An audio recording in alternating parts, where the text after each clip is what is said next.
Hey folks, Stretch here. This is Microsoft Flight Simulator 2020 and a pre-release version of the FlightFX SF50 VisionJet. I am excited for this aircraft because I fly the VisionJet in real life, and so I'm going to be teaching you guys today how to fly the VisionJet the way we learned to do it in type training in real life, within the limitations of the sim, of course.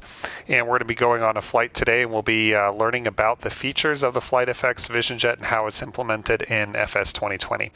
Like I said, this is a pre-release version, so not everything's there, and even in the release version, there's still going to be some stuff that's yet to come. And the way I'm going to approach this is we're going to learn to do it the way they do it in real life, and then I'll talk about the concessions we have to make for the flight simulator. That way you're prepared to do it the right way as the FlightFX VisionJet grows in capability.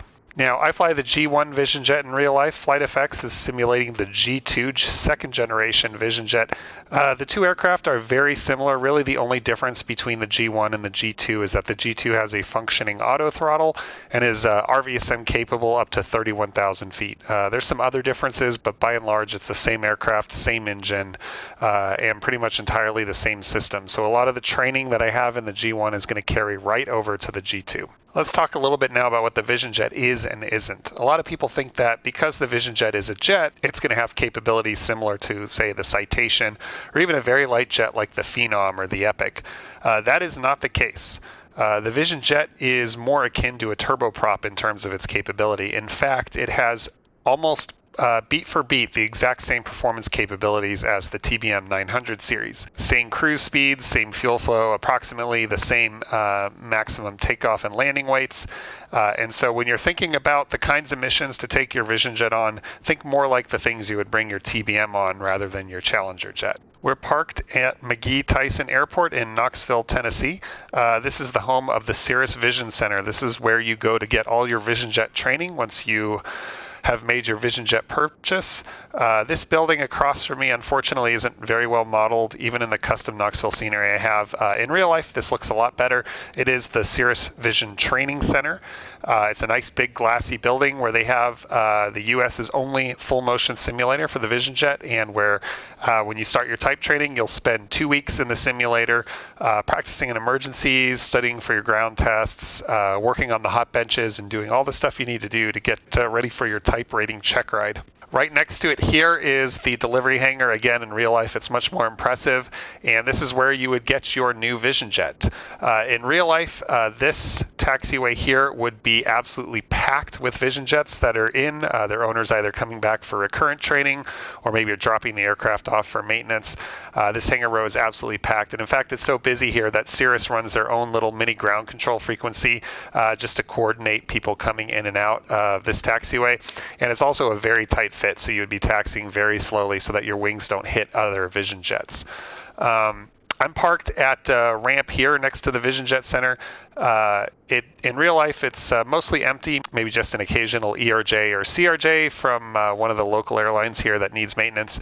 And this is also where, after taxiing out of the Vision Training Center, you would park here at this ramp, do your pre-takeoff checks, and then get your ground clearance before taxiing onto this taxiway here. Today we're going to be making a flight from the Vision Center at Knoxville to Memphis International Airport. And the reason I chose Memphis is that all the sim training happens in Memphis. Memphis has got a lot of great approaches, and so when you're in the simulator doing your training as part of your type rating, you're going to be spending a lot of time at the virtual Memphis airport that they have, flying a lot of different approaches with a lot of different emergencies, failures, degrades, whatever else they want to throw you. So today we'll be flying from Tyson to Memphis, and along the way I'll be telling you all about the VisionJet. We'll take a look at some of the systems, and we'll learn how they do it just like we do in real life. Let's hop in the cockpit. All right, in the cockpit, you can see that the cover is on. Now you can take off the cover using the VAMS page, but in this pre-release version I have, you have to release the parking brake to take the cover off. So we have to back up a bit and click the parking brake to release it. Now I've loaded it up with 4 people plus bags, and we're going to need 180 gallons of fuel to get to Memphis with reserves, and so we have 90 gallons aside. We were trained in type training to always land with at least 70 gallons, so that is how I flight planned. I flight planned for a cruise at 31,000 feet and a landing with 70 gallons of fuel remaining. Now, those of you who've flown the SR-22 will feel right at home in this cockpit. Cirrus has taken a lot of their design philosophy for the SR-22 and brought it forward to the VisionJet. The other thing Cirrus brought from the SR-22 is its design philosophy. The VisionJet is a very modern platform, highly integrated. Most things are automatic. If you look around the cockpit, as you can see, there are very few controls for the pilot to worry about. Stuff like pressurization, fuel control, igniter control, that is all left up to the automatic systems in the aircraft. Really, all you're doing is flipping an occasional switch here and there and just keeping an eye on your systems as you fly. The VisionJet is like the SR-22 in that Cirrus wanted to build an aircraft that's really simple, gets you from point A to point B in comfort, and gets out of your way when you don't need to be worrying about it. All right, let's begin with the engine start procedure. Now, in real life, we would have performed a pre-flight, and as part of the pre-flight, we would have tested battery 2 and battery 1 individually. And then for the engine start, we could just flip all 4 of these switches on at once. However, and just to kind of simulate one step of the pre-flight, we'll go ahead and switch on battery 2 first. Now, when we switch on battery 2, the only bus that's powered is the emergency bus, and the emergency bus powers the PFD and GTC 1 and 2, as you can see here. In real life, this would power up in a reversionary mode, so we would have the PFD and we would have the engine instruments here and one small MFD here. And the reason that's important is because with just battery 2 on, we can see the voltage of the emergency bus, and so we would check and verify that the emergency bus is producing at least 23.5 volts with only battery 2 on. If it wasn't, we would not be flying today. And so after the voltage check is complete, we can turn on battery 1. That's going to power all the remaining systems and all 3 buses, the main bus, the essential bus, and the emergency bus. And you can see the MFD and GTC3 come on. Now again, in real life, the checklist page would be up and waiting for us here, but it's not, so let's just go ahead and press the button here. You can hear the weather radar doing its pre-start checks as well. And so this is the checklist control. If you press the button, it toggles a checklist item, or it shows the checklist page if it's not shown, and you can scroll the wheel to move through checklist items as well. So our pre-flight inspection is complete. The doors closed and latched, and you can see behind us, if we just move out for a bit here, you can see the 4 door flags here that indicate it's closed and latched. Parking brake we're not going to need. I have never seen this airplane creep forward at idle thrust. Even when it's very lightly loaded, it pretty much stays put at idle thrust. So I don't generally use the parking brake, but I will have my feet on the brake for engine start. So battery 1 and 2 on, generators 1 and 2 on, and like I said, in real life, assuming we did the battery 2 checks as part of the pre-flight, I would just flip all 4 of these switches on at once. External GPU, we're not going to need it today, and we want to verify that an active FADEC channel is shown. So there are 2 FADEC channels on this aircraft, A and B, and it alternates A versus B on subsequent starts. So today we're going to be using FADEC channel A, and we just want to verify that we have an active FADEC channel shown. Now, this checklist is actually accurate, and I don't really like the changes they made, which they just rolled out to the aircraft recently. They have you go through an engine start and then do all your avionics inits. The VisionJet has a really nice battery. It can go quite a ways on just battery, so I like to save fuel costs and do all my avionics inits before I start the engine. And that's how the checklist actually used to be until they changed it. So I've been ignoring their new checklist for now and just going right to the avionics inits. In real life, these would be up and waiting for us right here on GTC2. But we're going to have to go there manually, so we just go to Utilities and then Initialization. And this is the Avionics Inits page. We pretty much just go through all of the inits one at a time. So we'll start with database status. In real life, this would be showing us all the databases that are on the SD cards that we loaded into the aircraft, and we'd be checking to make sure they're all up to date. In the sim, you can use this to link to your Navigraph account for charts. And then we go to system tests. There are 2 tests that are going to be run when we press the pre-flight test button. The first is an engine fire test. We want to verify that we hear the engine fire aural alert. We want to look up here and verify that the fire light is on and these 2 push to discharge lights turn on. And then we want to look here and verify that the fire warning cast is shown.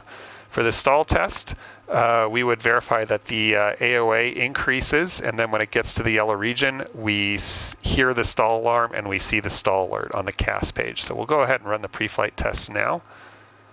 So that's the engine fire. We got fire, push to discharge, and the alert. And then for stall, we see and hear the stall warning. The AOA didn't move, so we'll call that a simism, but everything else worked out fine, and the pre-flight tests are done. Now we go to the initial fuel. As you can see, it thinks there are 0 gallons on board, even though the sensors show 180 gallons on board. So we just need to sync the totalizer to the sensors. So we'll hit FOB sync, and that will just copy the sensor value to the totalizer. In general, you mostly want to use the totalizer in flight. The sensors actually in real life has a pretty nasty habit reading a little high or a little low, especially in climbs or descents. So the totalizer in general is going to be more accurate, but that accuracy depends, of course, on making sure you reset the totalizer to the sensor value every time you refuel the aircraft. And weight and balance, in real life we'd have to be filling all this out manually, but in the sim they fill it out for you, which is very convenient. The other thing we'd have to do in real life is tell it the seat configuration. The VisionJet seats are removable and they're not part of the weight and balance. All seats except the front 2 can be taken out. This rear seat can be placed in the forward, middle, or aft position, and these 2 child seats back here can be taken out. So there's a lot of different seat configurations. So you would have to tell it what your seat configuration is, and you'd have to tell it how much everybody weighs in each of the seats.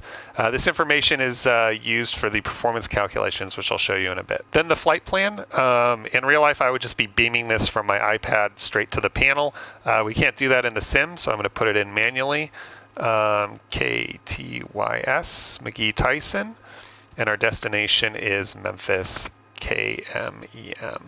Also in real life, you can choose a QWERTY keyboard. Hopefully we get that in the working title G3000 soon, because I much prefer the QWERTY keyboard. Let's assume we've gotten our clearance, and we're going to be flying the Knoxville 7 departure, and we're going to be flying it from runway 5. Now, in real life, 5 left has been closed for quite a while now. They're basically been resurfacing it for the longest time. So we'll use 5 right, and we'll go ahead and load that. And then for the arrival, Mona 3 arrival from Zoker. And we're going to expect to use runway 27. So we'll load that. And then for the approach, we'll deal with that later. And we just have one more fix to put in, and that is BNA Nashville VOR, and that's the en route fix. And that is our route for today. And we can go ahead and preview that route and make sure that it looks sensible. There's no fixes way off on the other side of the planet. And that's it. There is one more step in the inits in real life, and that's the performance data. It would ask you to tell it the amount of runway that's required for takeoff. You would get that either from the AFM, which should be somewhere in the aircraft, or you would use a performance planning app like Flight to determine it, and you would type it in. There's really not a whole lot of complexity to that feature. You just tell it how much runway you need, and then it tells you whether the runway length is sufficient or not. It's pretty dead simple. But we'll go ahead and accept the initialization, and with that done, we can begin the engine start. So strobe lights turned on. CAS message is what we're looking for here is no engine start volts CAS. If we see that, that means the voltage is insufficient for start, and we'll need to use ground power. Also, ground power is required for any start below 0 degrees Fahrenheit. Below 0 degrees Fahrenheit, a battery start is not permitted. So CAS message is checked. Thrust lever, we'll just verify that it's all the way back in idle, and we'll hold the brakes. We'll move the engine knob to run. What we want to do is make sure we hear the fuel pump come on and we see the fuel pump on CAS message. Then what we're going to do is we're going to press the engine start button, and we're going to watch this stack of engine instruments here, and we're going to call out each as they come alive. So let's go ahead and press the button. N2, ITT.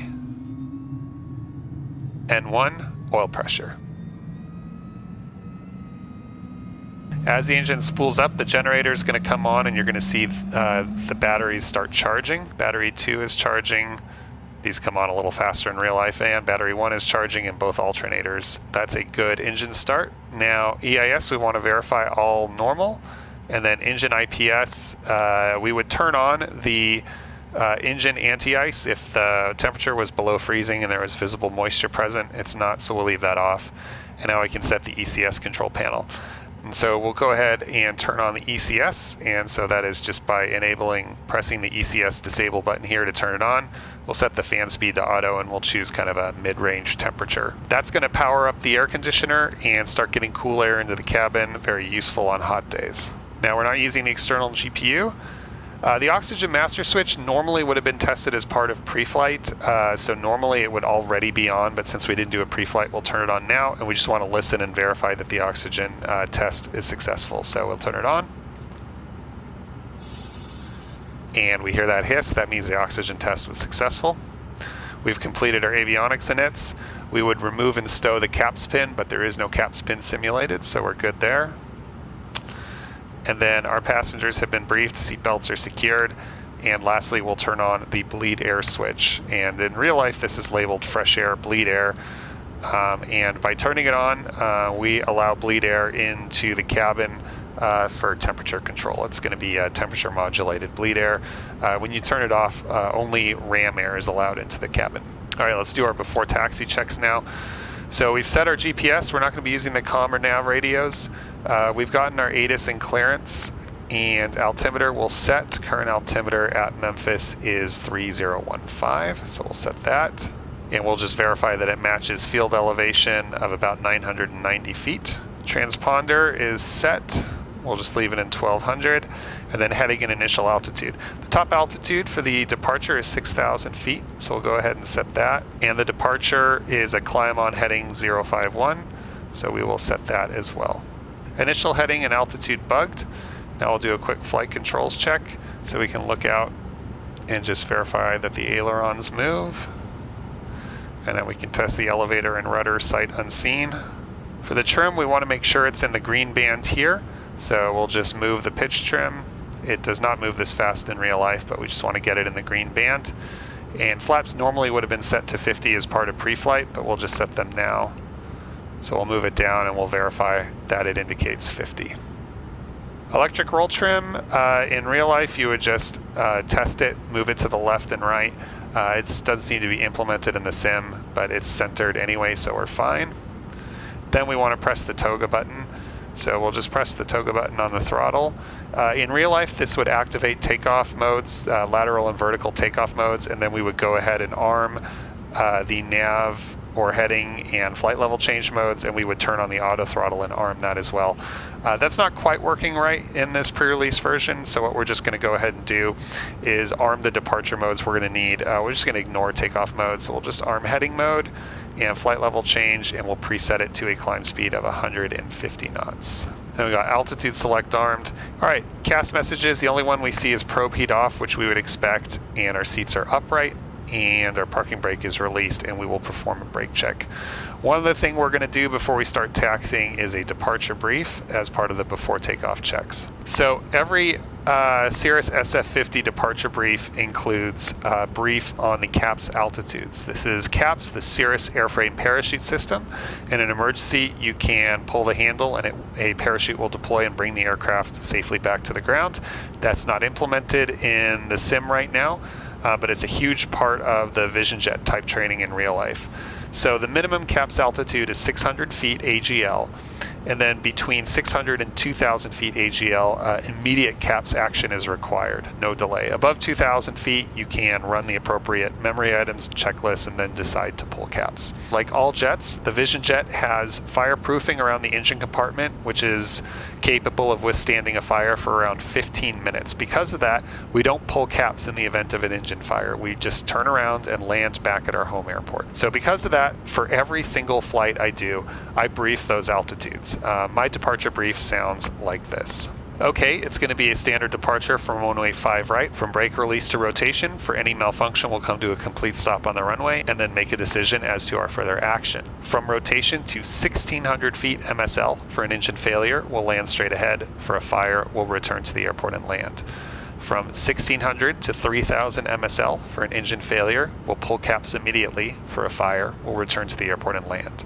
Above 3,000 feet MSL, we can run the appropriate memory items and checklists. Our departure today is going to be the Knoxville 7. We'll climb on runway heading to 6,000 feet, and we can expect radar vectors to Nashville VOR. So as you can see, I took those altitudes and I converted them from AGL to MSL as part of the brief, and now I know which MSL altitudes are critical for particular action phases of the departure. The other thing I like to do is go to the minimums page and set the minimum CAPS altitude.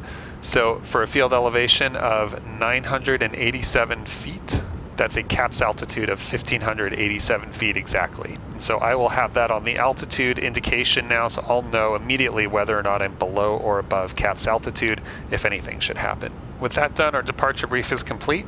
Before we get going though, I'm sure you're wondering how to get rid of these headsets. That and a lot of other configuration stuff is done on the VAMS page. It's this button here. We don't have this in real life, of course, but this is just where we configure our aircraft.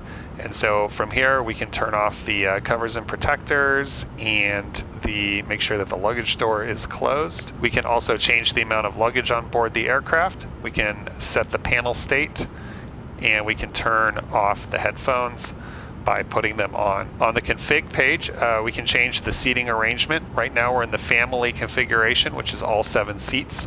You also have the option to switch to the executive configuration, which is 2 seats and the center console here, or the complete configuration. And again, in real life, you can build whatever configuration you want. You can even take out all of these seats except for the front 2 and just live van life in your VisionJet. So we'll verify that the parking brake is off. We'll just come up a bit on the throttle, and we'll start heading towards runway 5. Now, in real life, the aircraft is like the SR-22 in that it does not have nose wheel steering. It can only be steered by differential braking. In the sim, you'll be able to use the rudder to steer the aircraft. As we approach the runway, we can do the before takeoff checks, so let's get the landing light on and the probe heat on. The probe heat switch has a maximum time of 5 minutes on the ground. Above freezing, it can only be on for 5 minutes. The engine IPS switch we would turn on if we expected to take off into below freezing and visible moisture. The other thing we would do at the runway that we have to do is a tactile ice check, which means we basically would scoot the seat back, open the door, and feel the wings and make sure that there's no ice on the wings. We would do that in freezing conditions just before takeoff. The wing and stab boots must be off. CAS messages are clear. Trim is set and flaps are set. And lastly, the multifunction windows must be set. I just zoom out the map for this and just go from a safe taxi mode to a traffic avoidance mode. So we'll just go ahead and skip the entire takeoff checklist. We don't need a checklist to tell us how to take off, and we'll go right to taking the runway. We have the climb checklist ready. We're clear left and clear right. All right, I'm gonna stop briefly here on the runway and tell you guys what's gonna happen next. So in real life, there are 5 checks we do during the takeoff. First, we increase to full takeoff power. Now, the thrust lever, as you can see, has a detent for MCT, and then out of that detent is a full takeoff power setting. So you push the throttle all the way forward to MCT and then through the detent into the takeoff setting. The jet has a 5-minute limit in takeoff power. Normally, we come out of takeoff power pretty much right as we bring up the flaps, so we never get anywhere close to that 5-minute limit. However, for high performance takeoffs, which is something I can cover in a later video if people are interested, we would leave that takeoff power in as long as we need to clear obstacles and terrain. There's also a recommended 2-minute limit on takeoff power, and in fact, in real life, when you bring the jet in for maintenance, they'll see how much you're using takeoff power, and if you're using it over 2 minutes regularly, it will be required to do more engine inspections than if you just use the takeoff power briefly and only for takeoff. So if at all possible, try to come out of takeoff power before 2 minutes is up, and definitely come out of takeoff power before 5 minutes is up. So when we move the thrust lever to takeoff power, in real life, the FADEC mode is shown here. It's not simulated right now, but in real life, we would expect to see the word takeoff shown here. That's our first check. Also in real life, there are blue T's indicating takeoff thrust, takeoff N1, and takeoff N2. So you would see blue T's here, here, and here. We would verify that the white needles go all the way to the blue T's. So that would indicate the engine is producing full takeoff thrust. Our third check is going to be engine instruments. So we would look along the stack and verify that everything's below the red. Our fourth check is going to be the airspeed. We would call airspeed alive when we start seeing this increase. And our final check would be our abort point. We're not going to be using an abort point today, but for shorter runways, I would brief an abort point. So that cadence is going to be takeoff to the T, engine instruments, airspeed alive. That's the call out I use for every takeoff. So let's go ahead and increase thrust and takeoff. So we'll go all the way to the takeoff detent. Takeoff to the T, engine instruments.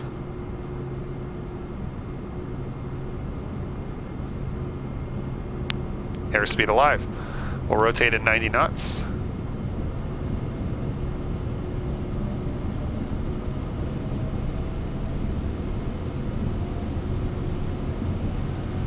90 rotate. The next step is to bring the gear up after positive rate and no runway remaining.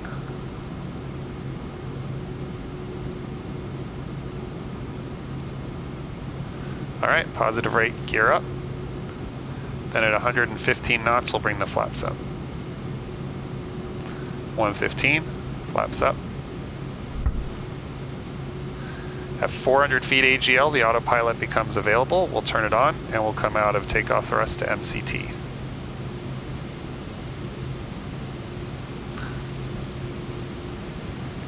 At 600 feet, we make our caps available call and we just touch the handle to remind ourselves that we have caps available. Below 2,000 feet AGL, however, remember it's an immediate action for if we need to use caps. Let's do the climb checklist now. Thrust levers and MCT, engine parameters are good. Cabin pressure, we just want to verify that diff PSI is increasing. Ice protection, we still don't need, and we'll hold on the checklist now. Crossing through 3,000 feet, we no longer need caps immediate availability. I like to turn off my minimums at this point as a reminder. Alright, we'll assume we've been vectored direct to Nashville at this point, so we'll just go ahead and hit the flight plan, choose direct to Nashville, and activate nav mode. We'll also assume we've been cleared all the way up to our cruising altitude, 31,000 feet. So we'll go ahead and roll this bug all the way up. At this point, we can also turn on the auto throttle.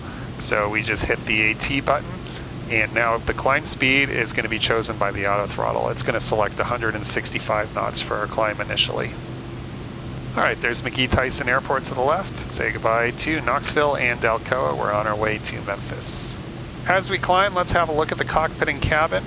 Like I said, these front two seats are the only seats that are not removable, and along with the center console, which can go here, in real life you can also buy a cargo pallet here in case you want to do some cargo hauling with your VisionJet. We've got a passenger entertainment TV here, which can be flipped down.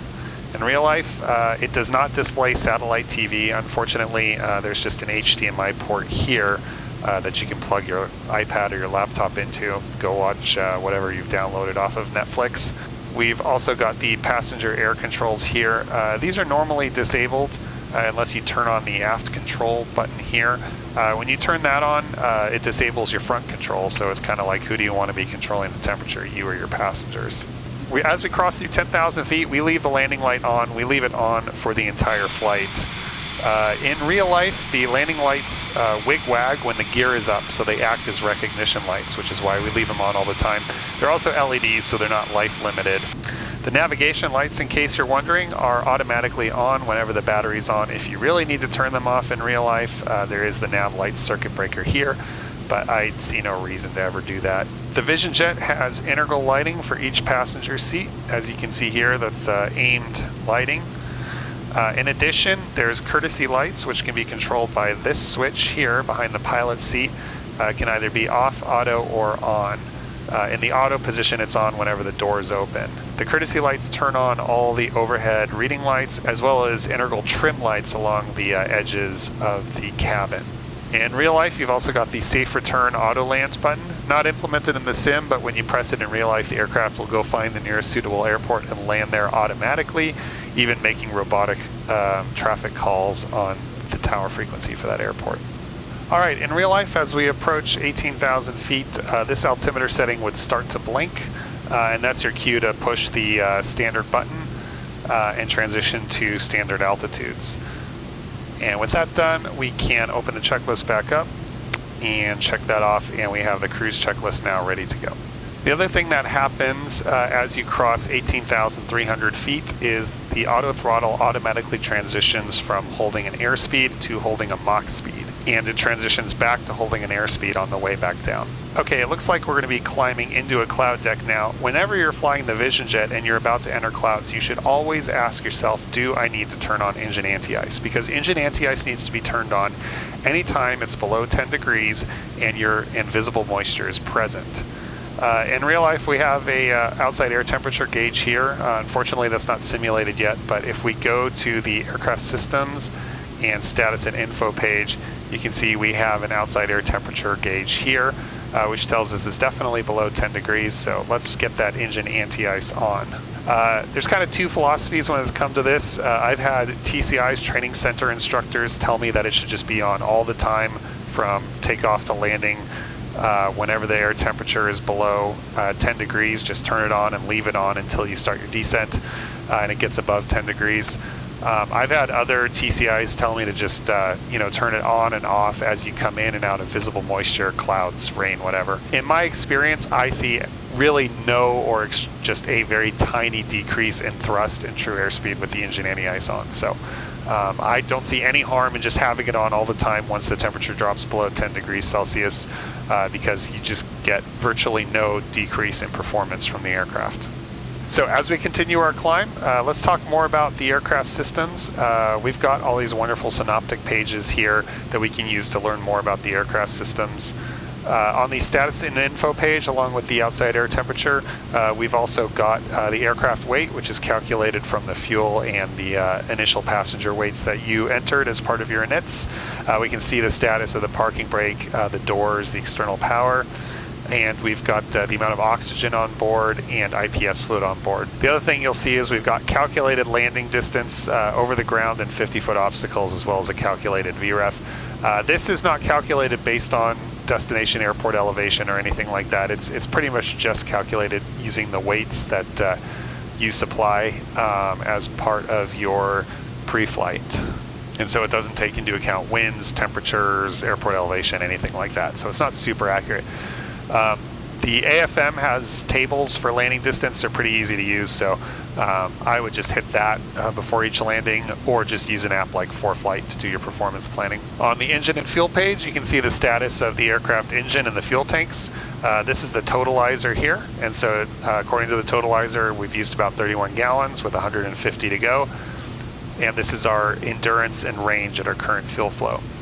And here we've got the sensor values, so we've got the sensed values of 76, 77 gallons in each tank for a total of 153 gallons. Now, the VisionJet fuel system consists of two fuel tanks which feed to two FCVs or fuel control valves. And so there's basically 4 valves total, 2 in each tank, and the 2 valves are controlled by 2 different fuel control valves. FCV1, which is the one that's currently active here, does automatic tank switching, and so it's used whenever the fuel control switch is in auto. FCV2, which is inactive here, is manually switched, and so it's switched whenever the fuel control selector is in the left or the right position. Now, what that means is if FCV1 fails, auto mode will not work, and you'll have to manually switch tanks every 5 minutes or whatever. If FCV2 fails, you get automatic tank switching, but you have no ability to balance your tank, so you can't move it between the left or right position if needed to balance your tanks. And you can see that in operation if you wish.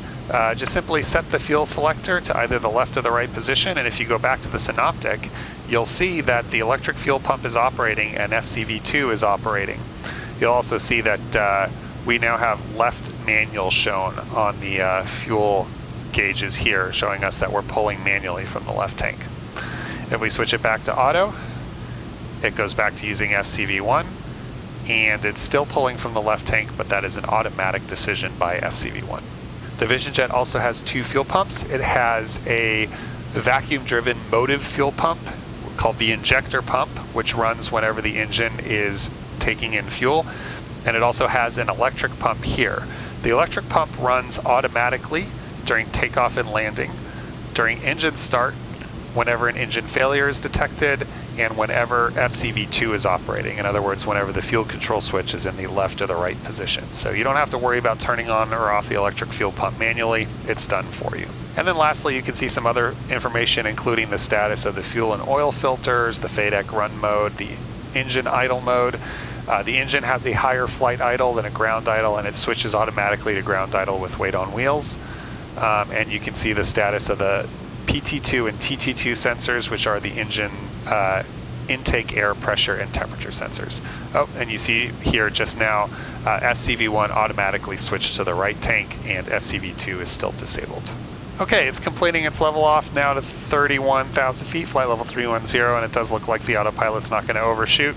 So we can run our cruise checklist. Let's go ahead and run it. Thrust lever as required. There's kind of two different power settings that we use in the VisionJet: maximum continuous thrust, MCT, or maximum range cruise, MRC. If you look at the AFM, it will have fuel flow and true airspeed values for each of those, as well as a couple of intermediate settings. In all practicality and reality, we only ever cruise at MCT. So we cruise, we just give it all we got.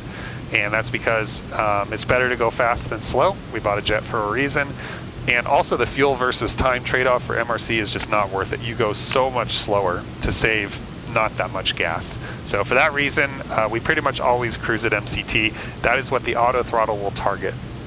So it's going to target MCT, and it's going to go no faster than Mach 0.52 because Mach 0.53 is our MMO, our maximum Mach operating speed. So thrust lever is set.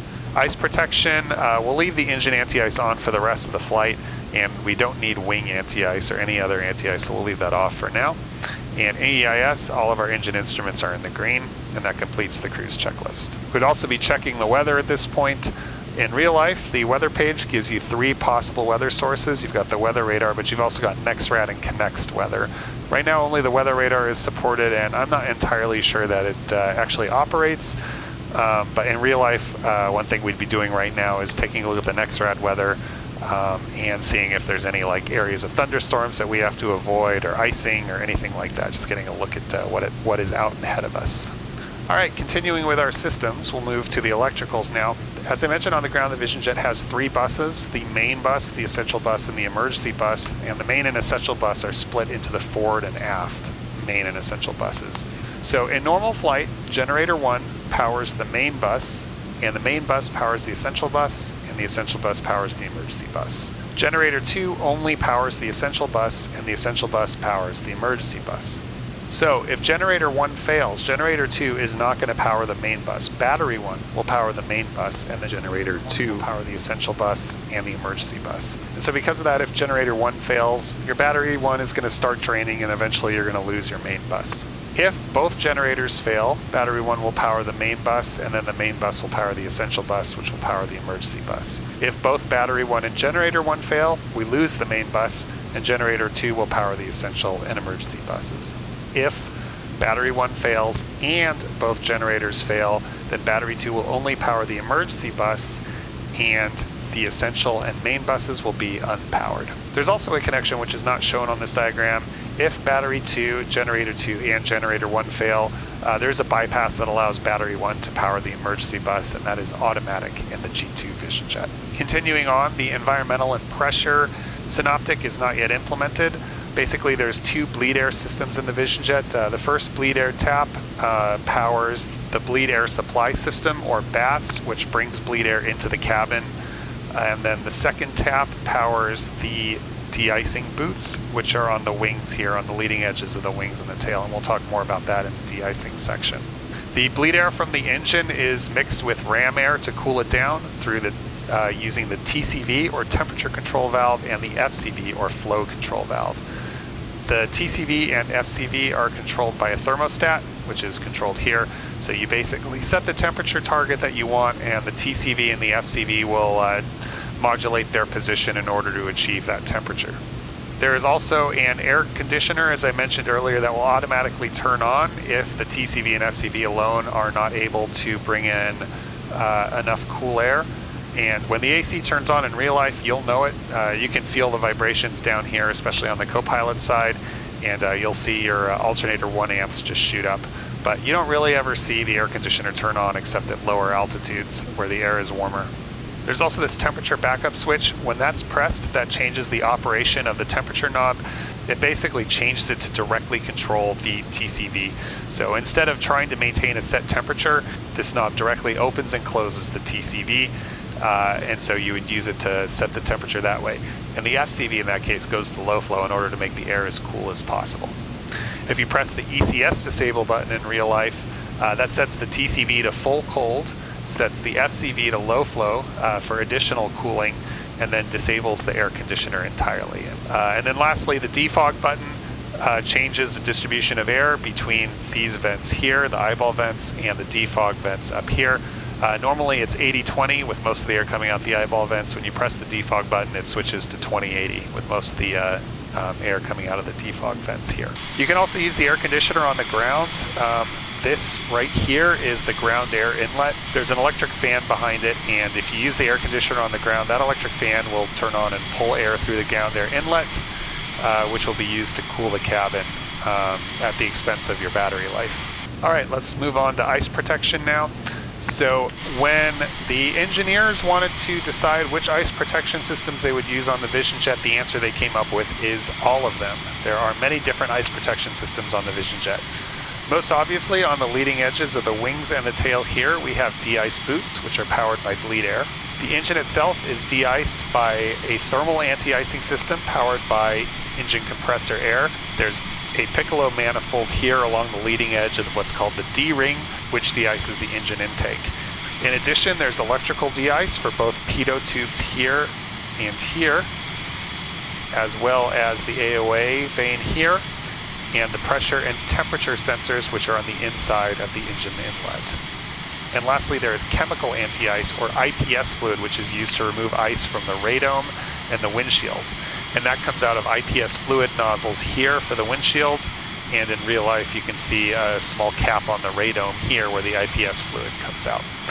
And that is used to de-ice the radome and the windshield. So these are controlled by these switches here. The engine anti-ice controls the thermal de-icing of the D-ring, as well as the electrical de-icing of the PT2 and TT2 probes. The wing stab anti-ice switch is used to de-ice the leading edges, and then the 3 ice protection switches here are used to de-ice the windshield and radome. And so you can turn on the windshield anti-ice, switch it between normal and high mode, and you can press this button for max anti-ice temporarily. So we already know when to use the engine anti-ice. You would use the wing stab anti-ice anytime you see ice forming on the leading edges here. And you want to use it as soon as you've seen even a little bit of ice forming on the leading edges. And that's because ice forms faster on the tail than it does on the wings. So if you see a little bit of ice on the wings, you've probably got more ice on the tail. So it's definitely already time to start using the boots. When you flip this switch on, you can just leave it on. It's automatic. The boots operate in a 60-second cycle, so you can just flip it on and leave it on.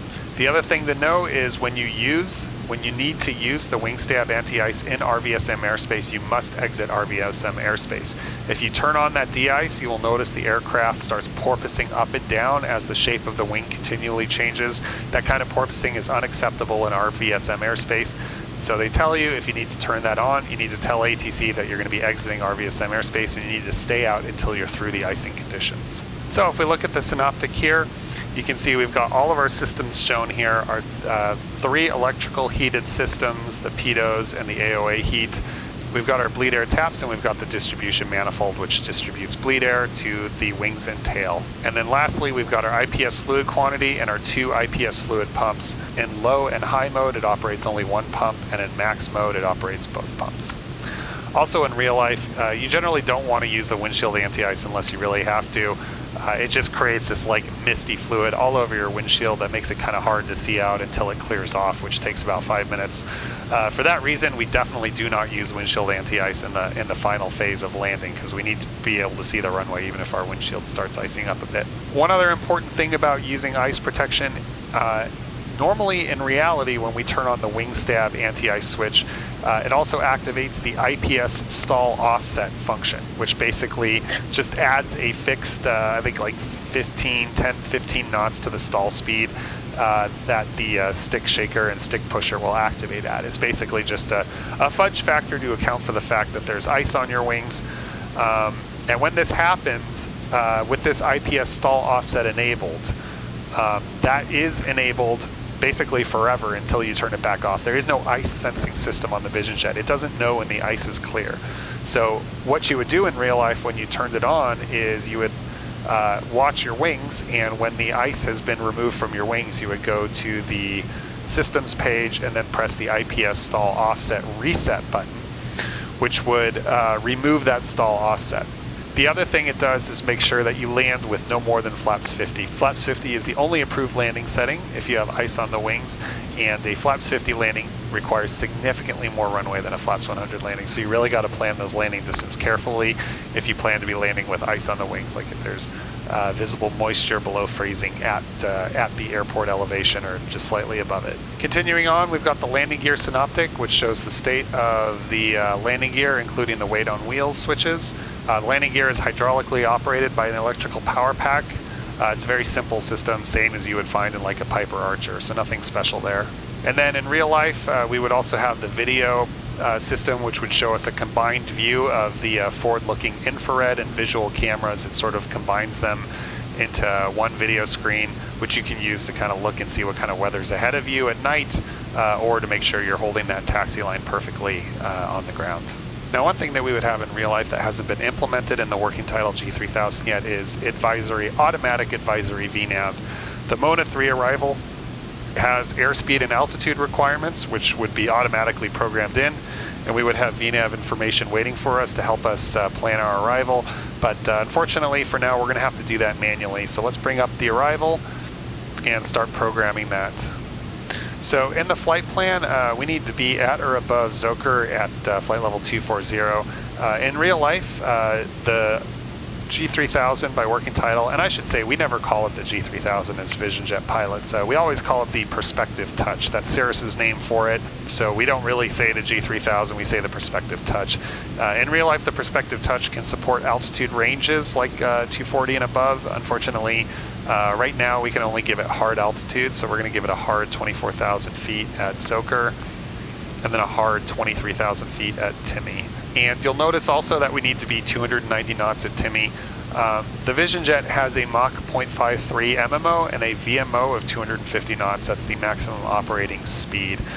Because of that, we would have to inform ATC that we're going to be unable 290 knots on the arrival. This is kind of the curse of VisionJet pilots everywhere, is that because we're a jet, we are forced by ATC regulations to fly these jet arrivals, which often includes speeds that we're not capable of doing. Like, we're not capable of doing 280 knots, 290 knots. Our maximum is 250 knots.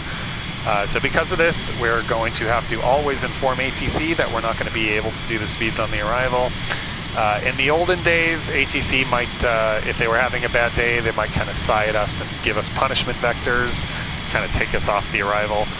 Nowadays, ATC is getting more familiar with the VisionJet, so they're going to expect it, and they'll have vectored you and gotten you to a place where it's okay, or maybe they will have given you some speed restrictions so that they basically make room for you on the arrival, and they know you're coming. So it's gotten a little bit better, but it's still very unfortunate that we have to fly these jet arrivals, and we have to fly them slower than pretty much every other type of aircraft that's on the arrival.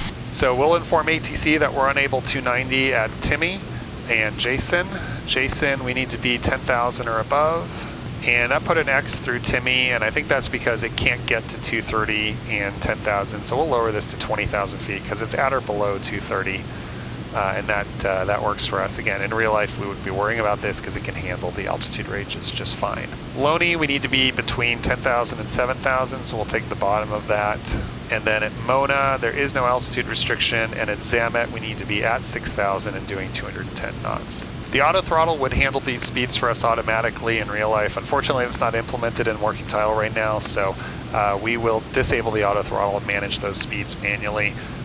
You can also set the speed ref to manual mode and then manage the speed using the speed wheel there. All right, with that done, if we go back to the map view, we should have our advisory VNAV. Nope, forgot one more step that we don't have to do in real life, and that is to turn on VNAV. And so with that done, we see we have a time to top a descent of 17 minutes, and then we'll be able to arm VNAV and fly down using the advisory VNAV. Now, something else I like to do if I don't have an arrival, or if I have an arrival with no altitude restrictions, what I like to do is go to the flight plan and just set an altitude restriction for Memphis for my destination airport. Unfortunately, we can't do that here in the sim. In real life, I would set it to 0 feet AGL. You can choose between AGL or MSL altitudes in real life. And that way I would have some advisory VNAV just to let me know when to start descending. Even if ATC didn't give me particular altitude restrictions, I could let them know, hey, I'm getting close to my top of descent. When can I expect lower? If we look at the VNAV page, you'll see that it uses a flight path angle of 3 degrees. In real life, I think it sets 2.8 degrees by default, and if you look at the time, fuel, and distance to descend charts in the AFM, they give you 3 different possible descent angles to use that they like you to use. You can also descend by rate. 1,500 feet is the lowest typical rate that I use, with about 2,500 feet being the highest typical descent rate that I use. So, in real life, we would wait for ATC to give us our descend via clearance, and once we got it, we would set our selected altitude to the bottom altitude on the arrival, which in this case is 6,000 feet. We would then arm VNAV.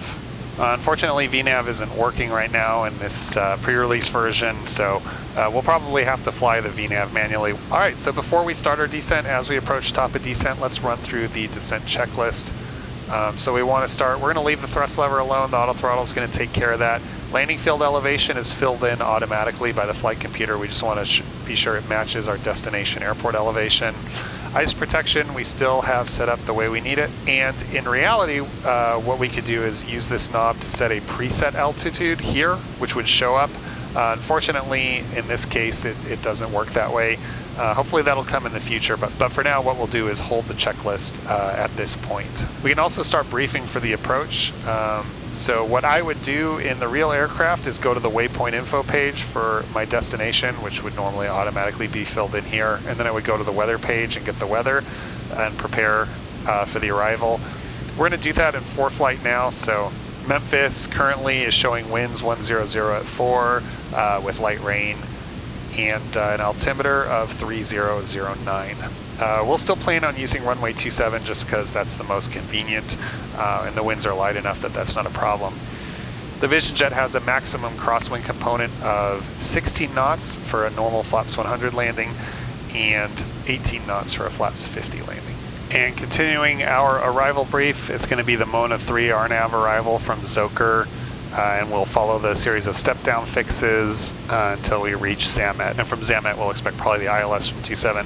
We've informed ATC that we're unable all the speeds until Loney, and no other notes apply for us today. For the airport itself, after landing 27, we will come off on the left here, somewhere around Yankee, and we'll taxi to Wilson Air Center here, where we'll shut down.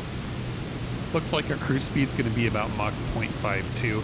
Now, as I mentioned, I fly the G1 VisionJet in real life, which is limited to 28,000 feet because it's not RVSM certified. And at those altitudes, I typically see a cruise speed of maybe 0.5, 0.51 if I'm really lucky in the wintertime. And in the summertime, as low as 0.48. So 0.52 is pretty fast for me. It could just be that we're up at 31,000 feet in the G2 VisionJet, which might make a difference, but like I mentioned, the speed is highly dependent on the outside air temperature. All right, so let's just kind of fly it with the vertical speed, try to stay on the path. All right, we can see by the blue banana that we're going to hit Zoker at 24,000. So let's set the altitude bug down to our next target, which is Jason at 10,000. All right, as we approach transition level, we need to transition to local altimeter 3009. We would normally have that set in the preset window, but that's not implemented yet, so let's just dial in 3009 now. And that frees up the last of our descent checklist to be checked off. So the ILS 27, frequency 108.7, course 273, and KMEM is our initial approach fix at 3,000 feet, and Claiborne is our final approach fix at 1,900 feet. And we'll take it down to our minimums, 492 feet and half-mile visibility, which we will expect to get because the overcast layer is at 10,000 feet, so that'll be no problem. We'll do a quick ice check. Always important to check the wings for ice, see if you need to use the boots at all. Let's assume at this point we've been cleared for the approach. After reaching Zamet, just proceed direct to KMEM, cross KMEM 3000, cleared for the ILS 27. We'll assume that we've been given that instruction.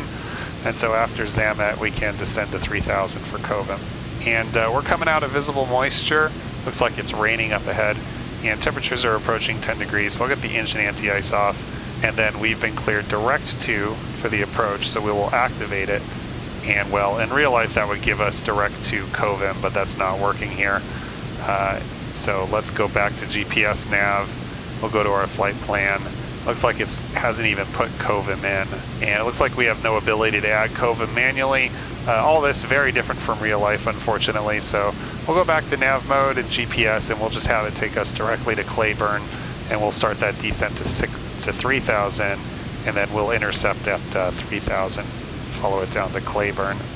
Now, Cirrus teaches us the Cirrus approach, which says that we maintain 140 knots and flaps 50 when we are cleared to the initial approach fix, when we cross the initial approach fix, or when we're vectored onto the base leg for a vectored approach. And then we go to 120 knots, flaps full and gear down as we approach the final approach fix or glide path intercept.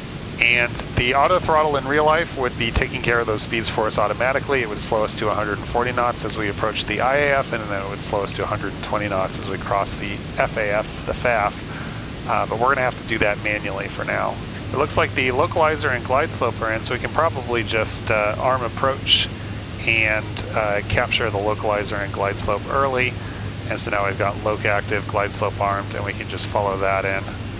And so I will decrease my rate of descent to 500 feet per minute, and we'll capture that glide slope. Now the VisionJet doesn't have speed brakes or spoilers or thrust reversers or anything like that. However, the gear speed is 210 knots and the first flap speed is 190 knots. So if you want to slow down, lowering the landing gear is a great way to slow down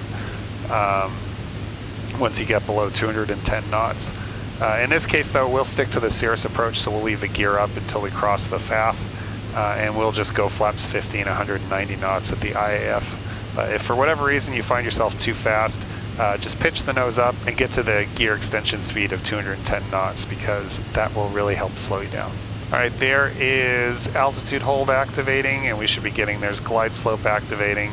So let's go ahead and go flaps 50 now as we cross KMEM and slow ourselves down to 140 knots. Let's continue the approach checklist, flaps 50, airspeed 140, and we'll set our missed approach altitude now that glide slope is armed, 5,000 feet. All right, we're coming up on Claiborne. Let's put the gear down, slow to 120 knots, and we'll go flaps full. Gear, flaps, cabin pressure differential. These numbers don't make a whole lot of sense right now. The cabin pressure, the cabin altitude would never be higher than actual altitude, so we'll call that a bug. Definitely want the windshield IPS off. Like I said, in real life, it would just muddy up your window. Now, airspeed VREF to VREF plus 10. In real life, we would see a green donut here indicating VREF, and we would just get VREF plus 10.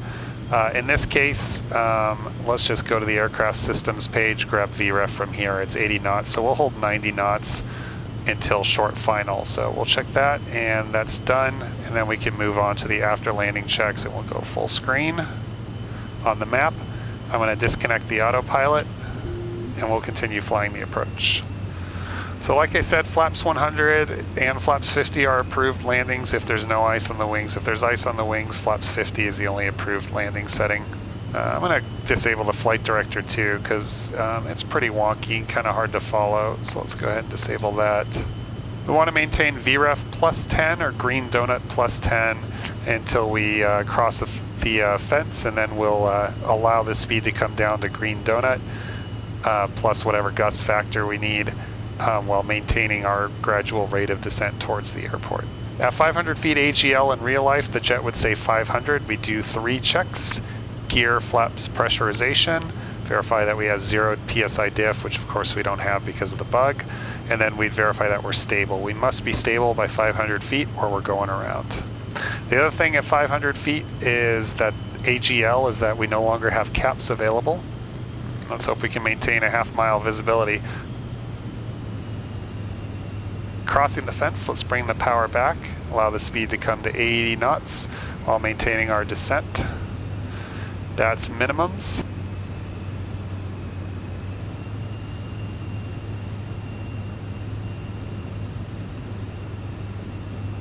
And then we'll hold 80 knots until we get low to the runway, and then we'll slowly rotate the nose while bringing the power back and allow the aircraft to settle on the rear tires. Just a touch of braking. The VisionJet has the same hot brakes issues that the SR22 does. If you have a hot braking event, you need to wait 30 minutes prior to your next takeoff. And as we slow down, let's zoom the map in for safe taxi. We'll have to turn off NextRad before we get safe taxi. And we'll turn it Bravo. On the ground, we'll do our after landing checks. So the flaps come up, and engine anti-ice is off, probe heat off, and external lights. We'll leave the landing light on just because it's kind of foggy. We want people to be able to see us. And we'll do a quick brake check, and that's the after landing checks complete. We'll come left now and taxi to Wilson. In real life, this does not pop a caution here, but we'll acknowledge the caution. I'm going to need some newer Memphis scenery because it looks like Wilson Air Center hasn't been built yet. So we'll just park it on the ramp. We'll assume that there's a whole FBO that's been built right here. We can turn off the landing light now so we don't blind the marshaller, and then we'll turn left into, we'll turn right into our spot, and we'll come to a stop. Shutdown checklist, thrust lever has been idle, and we need to make sure it's idle for 2 minutes. Not fully idle. I know what the checklist says, but everyone I've talked to says just basically no high power settings for 2 minutes. So that's sufficient. Engine anti-ice is off. The bleed air is now switched to fresh air. Oxygen master, I would just leave it on if you are doing a quick turn. If it's the last flight of the day, I would definitely turn it off, because if you leave it on, oxygen's going to slowly seep out overnight. But you also don't want to turn it on and off and on and off, because that oxygen test is going to slowly use up your oxygen too. So I leave it on for quick turns, and then I turn it off for the last flight of the day. Strobe light off, and then engine knob to off, and press the button to shut the engine down. Once N2 is below 24%, the engine is stopped. We would replace the caps pin now, and then turn off the gens and bats. So here we are, parked at Memphis. Probably a lot more busy in real life than it is here in the sim. Now, in order to open the door, confusingly, we have to actually put the cover on to open the door. So to put the cover on, let's set the parking brake. And then that puts the cover on, and then we can open the door, which actually removes the cover. So that is our first flight in the FlightFX Vision Jet for FS 2020. Anyway, thank you very much, everyone. I hope you've learned a lot about how we operate the Vision Jet in real life. Take some of those lessons and bring them to you in the sim, and fly the aircraft like the pros do. Happy Thanksgiving, happy holidays. If you want me to go in detail into anything like cold weather operations or high performance takeoffs, high density altitude operations, just let me know, and I'll make those videos when I can. On that, I will see you guys later. This is Stretch, signing out.